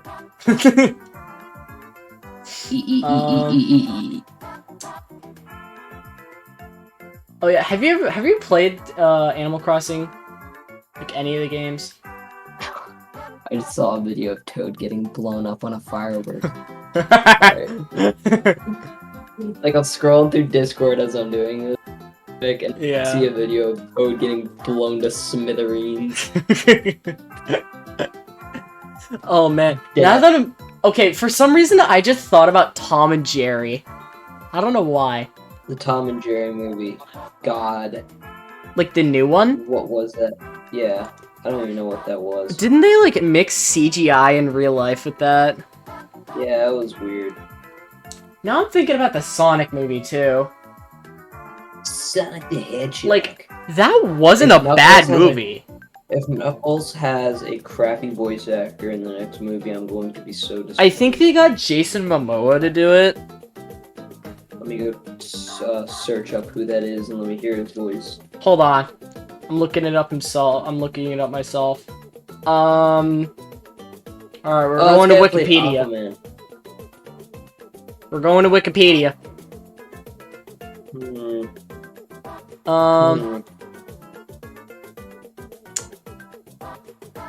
He was in Batman 5. He was They Superman. better handle my boy Knuckles good, because if they don't, Uh, they'll have to kill. he was in The Simpsons? What? Jason Momoa was in The Simpsons as himself? Simp. Huh, he was on Saturday Night Live, he was in Game of Thrones. Huh. Yeah, Anyway. he was the actor for Aquaman in the Aquaman movie. I still That's all don't I'm understand why they didn't just have the guy who does Sonic's voice in the games do it. Yeah, I don't know why they don't Didn't- get the actual voice actors. 'cause Didn't they're they already get saying the- voices. Didn't they get the person who does Tails' voice to do Tails? Yeah, I don't know why they don't get like Knuckles. Just, like, Hold get on. Sonic X's Who's- Knuckles. Knuckles. Knuckles and Sonic X sounds No. perfect. Who's this like main voice actor? Played by Dan Green in Sonic X. Yeah. Knuckles and Sonic X Nobutoshi sounds Kana in perfect. Sonic X as well. So Dan Green is the English voice actor. Travis Willingham, Sonic Boom. What?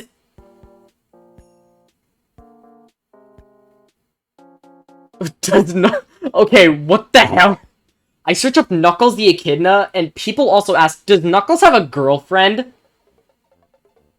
No. Wait. He sits on an island. Julie And, Huh? Wait. Knuckles the Echidna. What? Knuckles has a girlfriend? What the hell he don't? What? I don't think so. Wait. This is in the Archie comics, so. Oh yeah. So yeah. Cause I was about to say I've gone through everything about Knuckles on the wiki and stuff. You ain't not getting past anything past me. I look on people also ask, and one of them is, are Knuckles smart? In that exact he's tone, terrible. are Knuckles smart? Nah, Knuckles is quite the gullible. Are Knuckles immortal? Yes. Who killed Knuckles? No one, cause he's that powerful. Fans know Knuckles is the guardian of the Chaos Emeralds, but their power actually ended his life in the Sonic the Hedgehog comics. Oh my god!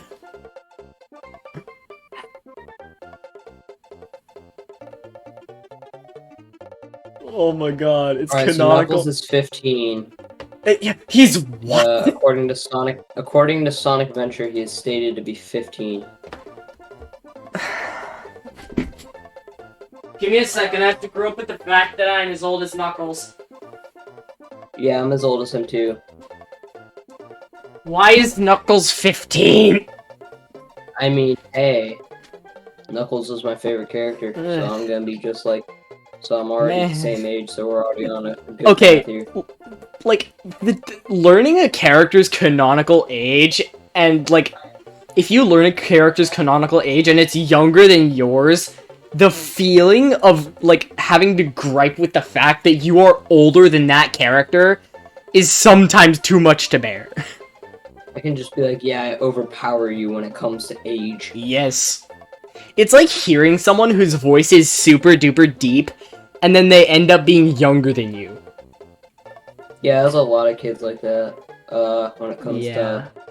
to in my school, it's like I'm older than half the kid, like 3/4 of the kids in my age. In Yeah. my grade.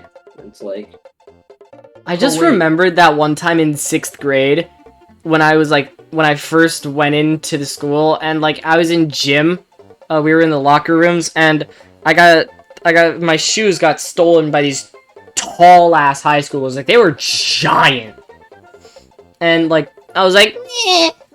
And it's like, man, did the 6th graders see me like that now?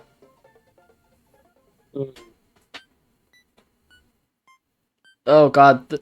Why is the Lavender Town theme in here? Uh-oh. Oh. It's a remix, okay. Man, what was your first Pokemon game? Pokemon Fire Red, Game Boy Advance. Can't remember what Yeah. mine was. And then I played Might have Project been- Pokemon on Roblox, but that got game Oh my god, taken Pro- down. Pokemon Brick Bronze? No, Project Pokemon was a different one. It was where the battle, and I had a Oh! Charizard. I know what you're talking about. I know what you're talking about now. But dude, I had a okay. Mega Charizard. Why? Rest in peace, Pokemon Brick Bronze. You will be missed severely. Yeah. I had so much good stuff on that. Same Like- with Project Pokemon too. I had Charizard Yeah. in both of those games. I never played Project Pokemon as much as Brick Bronze, but I remember that game was like my childhood. I would be like so excited for each new update. I love how we went from talking about Mario and Sonic to just freaking Roblox at this point. Yeah. Roblox used to be good in 2010. But Yeah, look at it now. Roblox- All the good games are gone and abandoned, and now all Yeah. simulators. Yeah. Roblox has just kind of become one of those things where people piggyback off of current trends. I know a friend who is making a old style Roblox game and it looks amazing. Is it you? No, not me, but I am helping them playtest. Huh. Nice. I'm just Made thinking H- about I like made HD versions of all the original badges. nice. I'm just thinking about like those earlier years and just how good they were. Like Honestly, First- a lot of people gripe on me for bringing up stuff so much and saying I'm nostalgia blind, but honestly, let's be real. honestly, here. some of the Back nostalgic then- stuff is better. Yeah. Like, we had great games like Lumber Tycoon 2, Work at Pizza Place. And I mean, I yeah, mean, those games are still around, yeah. but they're not as popular as they used to be. Yeah. And then you also had games like, trying to remember, Galleons, Armored Patrol. Those games were great. Brick Bronze. Yeah, Brick Bronze, and then you also had PMRP as well. Yeah. But, you know, that's gone.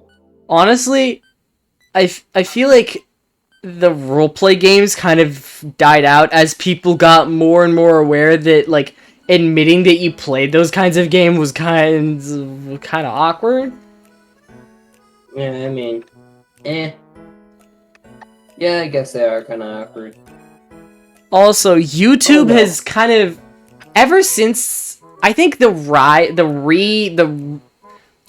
revival of Minecraft kind of like during those It's good, it's great, but those years, like, The you know, I'm dream. glad that Minecraft is back on the mainstream after it fell off for a while, but I think around those years, people started to kind of devolve into just piggybacking off of current trends for content. Like, back in the original, or like back in ye old, like 2013, people actually made original content. yo, Stampy Longnose. Yes, dude, Dan shout out to TDM.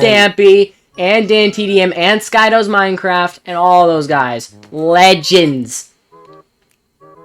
Absolute then- legends. and then there's Fortnite there's came never gonna be around. something like that ever again. There's no Yeah. content like that. I You wanna think- know why? I would do it, but you wanna know why I can't? because the internet changed and you can't do stuff like that anymore. 'Cause Yep. people expect so much from you. Mm-hmm. The bar for like good content on the internet has just started to rise so much it's impossible to jump over. Yeah, I wish I could just go back to like 2009, because then you could make content that didn't have to be perfect.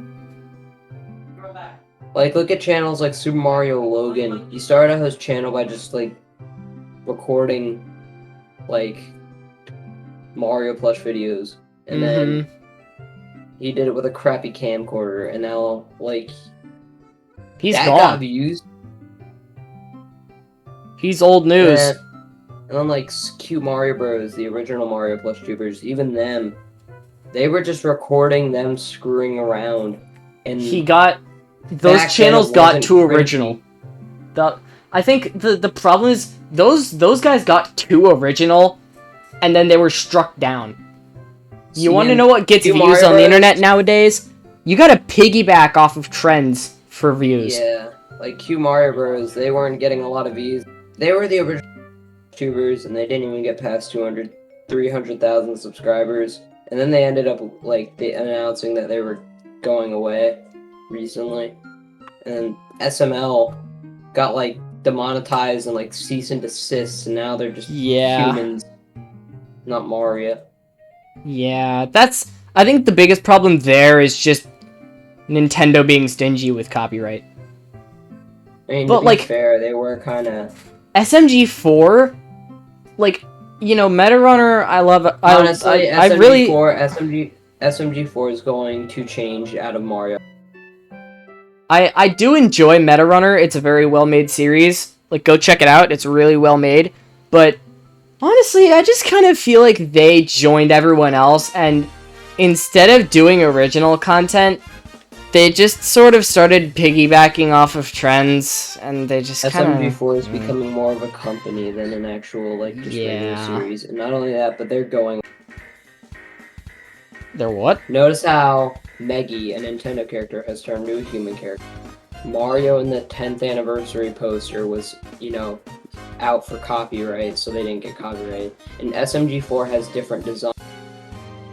So you know that, and he even said in one thing, I want to change SMG4 from just being a color swap of Mario. So I know that he is going to change the design and Mario. I mean, I think he wants to make it look like he's been starting to kind of like friggin' what am I going with? He wants to try and make it look a bit more like him in real life. yeah. Like he wants his old videos feel like totally different videos. Yeah. Like Best Friend Slender Man and stuff like that. Those videos feel like a completely different channel. Yeah. It just kind of goes to show you how like things have changed so much on the internet, and you know, we're probably not going to be happy with it, but this is the future that we're stuck with. Yeah, that's why I always talk about nostalgic stuff. I don't want to forget about this stuff. Like, like I'm sad that it's gone, but it's good to talk about new stuff, but like I don't want to forget about the old stuff. I don't want to leave Mario Galaxy. Nintendo, where's Mario Galaxy 3? Everybody can say, oh yeah, Mario Sunshine, like Mario. No, not Mario Sunshine. Mario Odyssey. It's a really good game, but me over at the GameCube. Yeah, me over at the GameCube. Haha, water go spray. Me being like, well, yeah, but this is still better.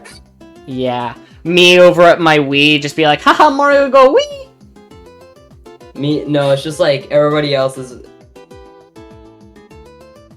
In the like, Mike is starting to cut out. Water Oh no! in your face. I just shoot right in your. I shoot water in your face, and then you just like spin right into me and you fucking hit me.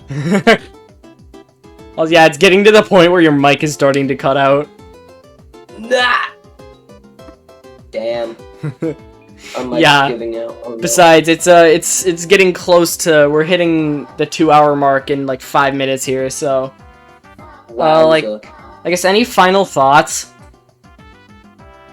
Remember, kids, don't be sad that old stuff is gone. Be happy Yeah. that it even happened in the first place. Yeah, it's like that one Dr. Seuss quote.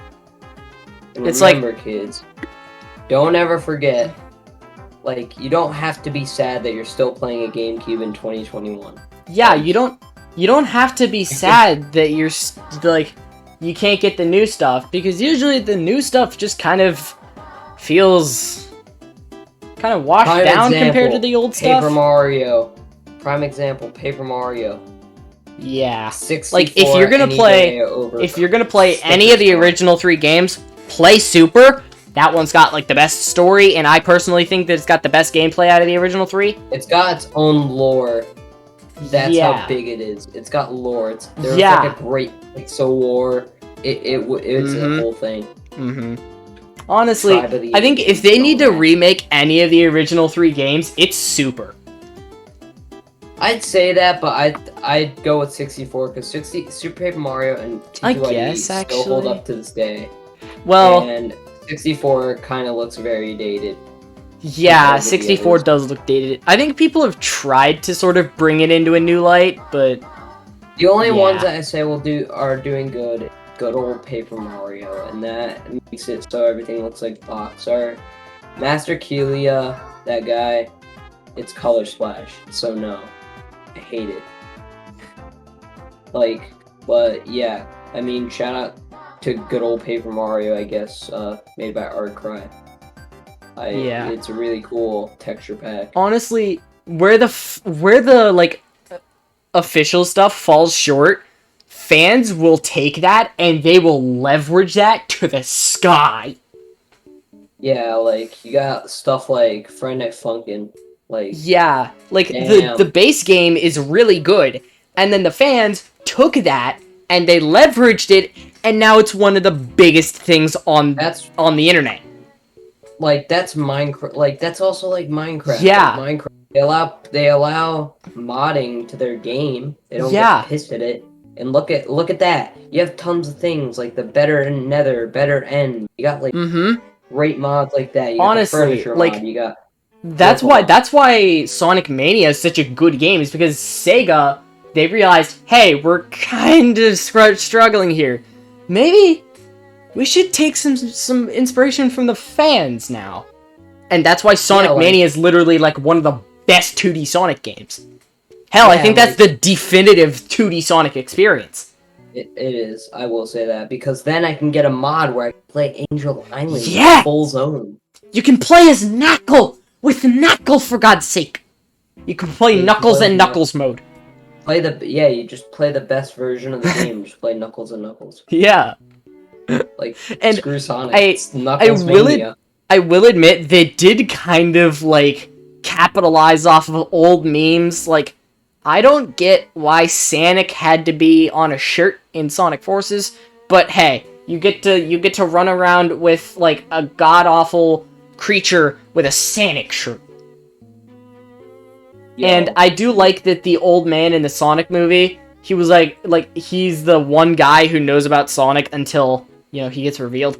And he Yeah, like after he gets drew revealed. Sonic. just be like, after he gets revealed, he'd be like, "Yeah, you know that guy? Yeah, you laughing at me? Yeah, fuck you." I feel like Look, I was right. I feel like that's kind of a joke as to like the old man is holding the Sonic picture, dating or like referencing back to how old Sonic is.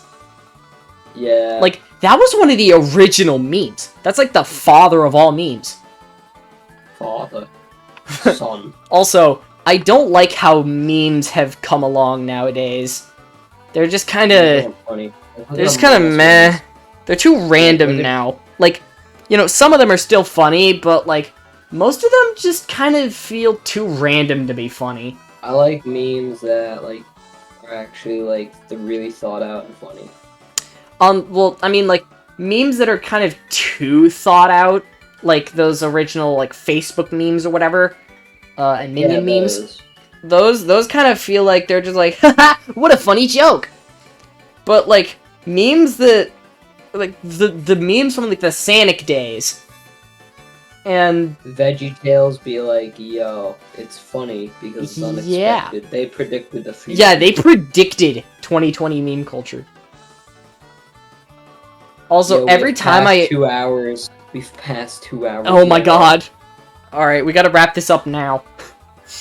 I like how the slide anyways, theme is playing as always well. wear your seatbelt and don't ever do drugs. Yeah. Stay in school.